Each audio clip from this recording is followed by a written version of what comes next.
जातीवादी माझा मराठ्यांचा हक्काचा असणारा आरक्षण मी मागतोय, त्याला विरोध केला कोणी? तुम्ही आम्हाला जातीवादी म्हणता कसे? त्याचं सोडून द्यावं.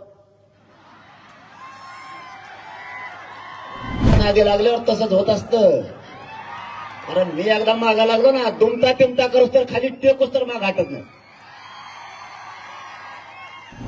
कोण जातीवादी? माझा मराठ्यांचा हक्काचा असणारा आरक्षण मी मागतोय, त्याला विरोध केला कोणी? तुम्ही आम्हाला जातीवादी म्हणता कसे? त्याचं सोडून द्यावं.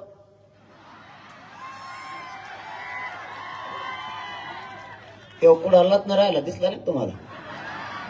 आपल्या नादी लागल्यावर तसंच होत असतं.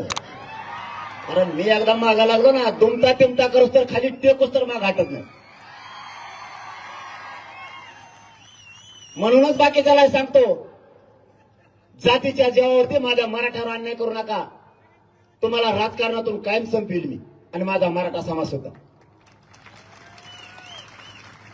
तुम्ही आज निवडून येताल, पडताल, तुम्हाला वाटत असं होऊन गेलं, पुढे लगेच विधानसभा आहे. ज्या जातीच्या लोकांनी मराठ्यांना त्रास दिला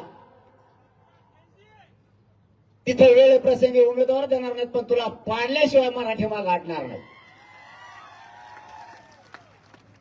त्यामुळे आतापासून सावध राहा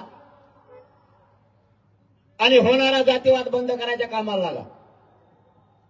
नसता तुमची दशा त्याच्यासारखीच होईल.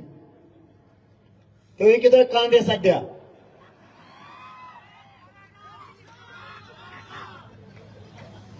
समाजानं काय करायचं काय नाही करायचं हे आपलं फायनल ठरलंय. आपण सगळ्यांनी शांत राहायचंय, कोणी कोणावर टीका करायची नाही. आपल्यावर कोण पोस्ट करतोय, कोण वाद घडवून आणतोय याच्यावर बारकाईने लक्ष ठेवायचं.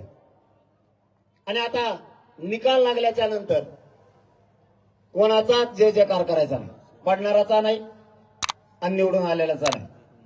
माय बापा हो, त्या गोलालात माझ्या मराठ्यांना आनंद नाहीये. माझ्या करोडो मराठ्यांच्या लेकरांच्या डोक्यावरती आरक्षण देऊन गोलाल टाकायचा आहे, त्याच्यात आपल्याला आनंद आहे. आणि हे